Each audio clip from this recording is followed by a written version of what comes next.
Hi friends, నేను మీ కోడేకన్ల అమ్మాయిని. అవును, ఇంతకీ నేను మా నాన్న కలిసి చేసిన ఆమ్లెట్ వీడియో ఎంతమంది చూసారు? చూడకుంటే ఎళ్లి చూసేయండి, నా ఛానల్‌లో ఉంది. ఆమ్లెట్ వేసినప్పుడు ఎండ సరిగ్గా కాయదు, కానీ ఇప్పుడు మాత్రం చూడండి ఎండ అయితే ఎట్లా కాస్తా ఉందో. ఇంకా ఆ రోజు వచ్చేసి వీడియో తీసుకొని అప్లోడ్ అంతా చేసిన తర్వాత అయితే పాపం మా నాన్నకైతే తేలు కుట్టేసిందనమాట. ఇంకా ఆ రోజైతే మా నాన్న రాత్రల్లా సరిగ్గానే వండుకోలేదు. ఇంకా ఆ రోజు వచ్చేసి రాత్రి 6:30, 7 ఆ మధ్యలో అయితే కుట్టిందనమాట. హాస్పిటల్ పోదాం రానా అంటే మా నాన్న ఏమంటాడు తెలుసా ఫ్రెండ్స్, ఇవన్నీ నాకు మామూలేలేమ్మా, నాకు ఎన్నిసార్లు కుట్టినాయో అని అయితే అన్నాడు. మా ఊర్లో ఎవరికైనా తేళ్లు కుట్టినా పురుగు ముట్టినా కూడా ఒక అవ్వ అయితే మందు అయితే పెడుతుందనమాట. పొద్దునీడి అట్లా ఏంటంటేనా డాక్టర్ దగ్గరికి అయితే వెళ్ళేవాళ్ళము.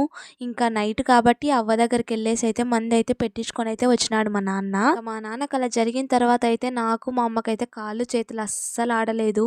ఇంకా వీడియో తీసే అంత సాహసం అయితే అస్సలు చేయలేదు. మరి నువ్వు పని చేయకుండా మీ నాన్నతో చేపిస్తున్నావంటారేమో. సో నేను పని చేసినప్పుడైతే ఎవ్వరే కానీ వీడియో తీయరనమాట. ఇంకా మా నాన్న అయితే డికాషన్ తాగేసి వచ్చేసి అయితే నాకైతే హెల్ప్ చేస్తా ఉన్నాడు ఇక్కడ. ఇంకా అలా తేలు కుట్టిన తర్వాత అయితే అస్సలు నీళ్లు తాగకూడదు, అలాగనే మంచం మీద కానీ సాప్ మీద కానీ అస్సలు పడుకోకూడదు అనమాట.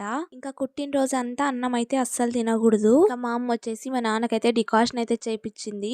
ఆ రోజు మేము చేసిన ఒక్కటే ఒక మంచి పని ఏంటో తెలుసా, ఆ కుట్టిన తేలిని అయితే చంపేసినాము. లేదంటే అది ఎట్లయితే రాత్రల్లా పార్లాడుతుందో అంతగా అయితే నొప్పి చేసేదనమాట. అలా ఎవరికైనా కుడితేనా ఖచ్చితంగా అయితే తేలిని అయితే చంపేయాలా. దానిలలో కూడా చాలా చెడ్డ తేళ్ళు అయితే ఉంటాయి. ఇంకా రాత్రికి అయితే డికాషన్ తాగేసి అయితే పడుకున్నాడు. ఆ రోజు అయితే మొత్తం ఏలంతా ఒక్కటే నొప్పి చేస్తా ఉందంటే ఇంక అట్లనే పడుకున్నాడు. ఇంకా మార్నింగ్ లేసానే మా అమ్మ అయితేనా బండలన్నీ కడిగేసి పూజ అయితే చేసేసింది. మార్నింగ్ మా నాన్న లేసేసి అయితే వేడి వేడిగా నీళ్ళు అయితే పోసుకున్నాడు. అలా తేలు కుట్టిన తర్వాత అయితే ఒట్టికారంతోనే అన్నం తినాల్సి అయితే ఉంటుంది ఒక 2 రోజులు. మరి అంత కొంచెం ఒట్టికారం కొట్టారా అసలు అవుతుంది అంటారేమో, అసలు అదేం ఒక 3 రోజులు వస్తుందన్నమాట. అన్నంలో కొంచెం వేసుకున్నా సరిపోతుంది. ఇంకా నేను మా అమ్మ అయితే పుల్లగూరతో అయితే తిన్నాము.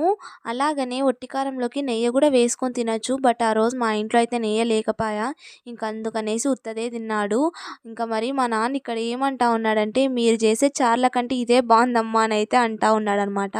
ఇంకా నైట్ అంతా మా నాన్న అన్నం తినలే కాబట్టి నైట్ అన్నం అంతా మిగిలిపోయింది. ఇంకా అలా నేను మా అమ్మ అయితే నైట్ అన్నం అయితే తినేసాము. మా ఇంట్లో వచ్చేసి వారానికి 3 రోజులు పుల్లగూరనే చేస్తుంది అనమాట మా అమ్మ. మరి 3 రోజులు పుల్లగూరనే తింటారా అంటారేమో, పుల్లగూరలో కూడా చాలా వెరైటీస్ ఉన్నాయండి. మా నాన్న గురించి అయితే మీతో ఒక విషయం అయితే షేర్ చేసుకుంటాను. మా నాన్న అయితే అన్నం తింటాన్నప్పుడు అయితే అస్సలు మంచం మీద కూర్చొని అయితే అస్సలు తినడనమాట. ఎప్పుడు కిందనే కూర్చొని అయితే తింటాడు. ఇంకా నైట్ అల్లా అన్నం తినకపోయేసరికి అయితే మా నాన్న ముఖం అంతా బీడ్చుకుపోయింది పాపము. మా నాన్నకైతే ఇది 3వ సారి అనమాట తేలు కుట్టడము. ఈ వీడియో కింతే. Bye guys.